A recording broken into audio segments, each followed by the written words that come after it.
Shalom, shalom saudara yang diberkati Tuhan Yesus Kristus.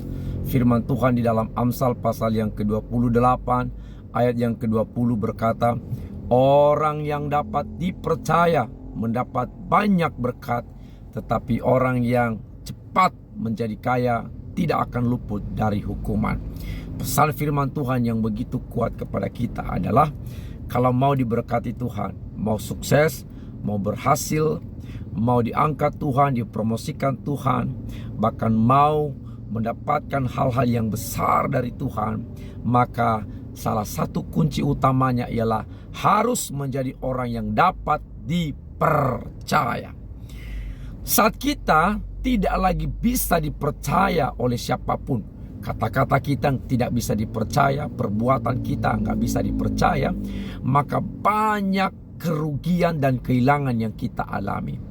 Kehilangan pekerjaan, kehilangan teman, kehilangan posisi, kehilangan jabatan, kehilangan kesempatan, kehilangan promosi, bahkan momentum-momentum yang indah dalam hidup kita.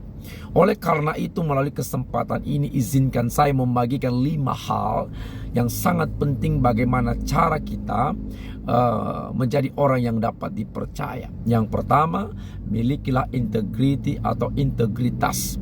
Nah, secara sederhana integritas dapat diartikan bahwa adanya satu kesatuan yang utuh antara hati, pikiran, perkataan, sikap, dan perbuatan.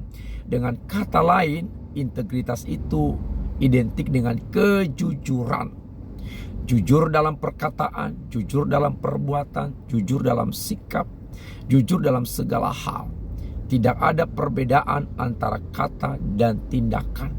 Nah, orang-orang yang memegang teguh integritas itu adalah orang-orang yang sangat mengedepankan kejujuran, kebenaran, dan keadilan. Tidak bohong, tidak menipu, tidak berdusta, dan tidak suka ingkar janji. Apa yang dia ucapkan, dia janjikan, pasti ditepati. Nah, saudara, integritas ini berlaku dalam segala hal.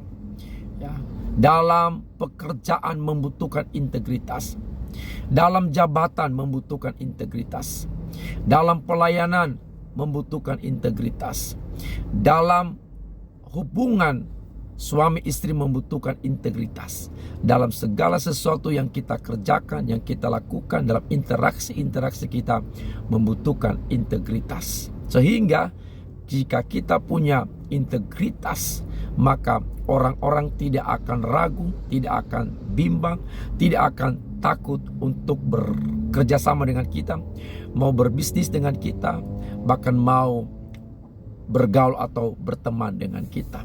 Oleh karena itu, milikilah integritas, maka pasti kita menjadi orang-orang yang dapat dipercaya. Nah, yang kedua, milikilah konsistensi atau konsistensi. Konsistensi itu artinya ajak, tetap, tidak berpindah-pindah atau tidak berubah-ubah. Dengan kata lain, orang yang punya integritas itu tidak plin-plan. Tidak hari ini A, besok berubah jadi C, berubah jadi D, dan seterusnya. Tidak hari ini tahu, besok berubah jadi tempe. Nah, orang yang konsisten dalam hidupnya itu punya pendirian yang teguh, punya prinsip yang kuat, tidak mudah diombang-ambingkan, tidak gampang dihasut, dipengaruhi. Kenapa? Karena dia orangnya teguh dalam pendirian. Nah, konsisten dalam pekerjaan, konsisten dalam bekerja, konsisten dalam belajar, konsisten dalam melakukan segala sesuatu, pasti berhasil. Sebab itu banyak sudah dibuktikan, bahkan sudah banyak dialami oleh orang-orang, bahwa ketika dia melakukan sesuatu dengan konsisten, dengan tekun, maka itu pasti berhasil, pasti sukses. Nah, oleh karena itu saudaraku, kalau mau menjadi orang yang dapat dipercaya, konsistenlah dalam perkataan, dalam pekerjaan. Jika bekerja, bekerjalah di suatu tempat, bertahanlah di sana. Jangan suka berpindah-pindah. Jangan baru bekerja 1 bulan, pindah lagi, karena tidak kuat sama proses. Nah, orang yang punya konsisten itu adalah dia bekerja, mampu bekerja di bawah tekanan, ya, mampu bertahan dalam proses apapun. Orang yang punya konsisten, dia mencintai pekerjaannya. walaupun pekerjaannya itu punya resiko, tetapi dia tetap bertahan di sana. Dia tekun melakukannya walaupun banyak pengorbanan, tapi ingat bahwa pada akhirnya ada hasil yang memuaskan. Konsisten juga dalam pelayanan, dalam bergereja. Jangan suka pindah-pindah gereja. Ya, kalau di gereja tersebut misalnya ada masalah, ya tetaplah bertahan di sana. Tetaplah doakanlah gereja di mana kamu ada, pelayanan di mana kamu ada, agar terjadi pemulihan. Bukannya pindah-pindah, karena tidak ada satu gereja yang tidak ada masalah atau persoalan. Dimanapun kita pindah, pasti ada di sana masalah di gereja lokal tersebut. Nah, bertahan di sana, sebab kalau kita pindah-pindah terus gereja, kita tidak akan bertumbuh, maka rohani kita bisa jadi mati. Nah, saudara, dalam berumah tangga juga konsisten dengan pasangan kita masing-masing, ya. Setialah sampai akhir. Saudara dikasihi oleh Tuhan, yang ketiga, milikilah attitude yang baik. Berlakulah sopan, berlakulah santun, memiliki perilaku yang baik, memiliki perilaku yang memberkati, membangun orang lain, yang menyenangkan orang lain, memiliki perilaku-perilaku yang membawa keteduhan, kenyamanan kepada orang lain. Hindarkan, jauhkan diri dari kesombongan, dari perkataan-perkataan merendahkan orang, menghina orang, memandang rendah orang lain. Jauhkan diri dari sikap atau sifat kasar, kata-kata kasar, perilaku yang kasar, ya kan? Bahkan cepat marah, cepat emosional.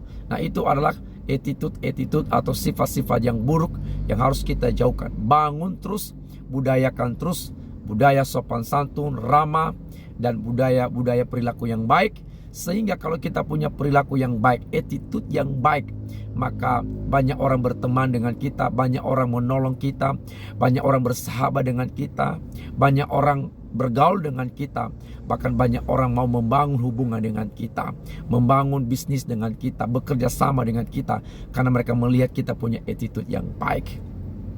Yang keempat, miliki yang namanya responsibility, artinya tanggung jawab. Tanggung jawab artinya bahwa mampu mengerjakan segala sesuatu pekerjaannya dengan baik, dengan benar, dan sungguh-sungguh sampai tuntas. Mampu menyelesaikan, mengerjakan tanggung jawabnya, pekerjaannya, kewajibannya dengan baik dan benar.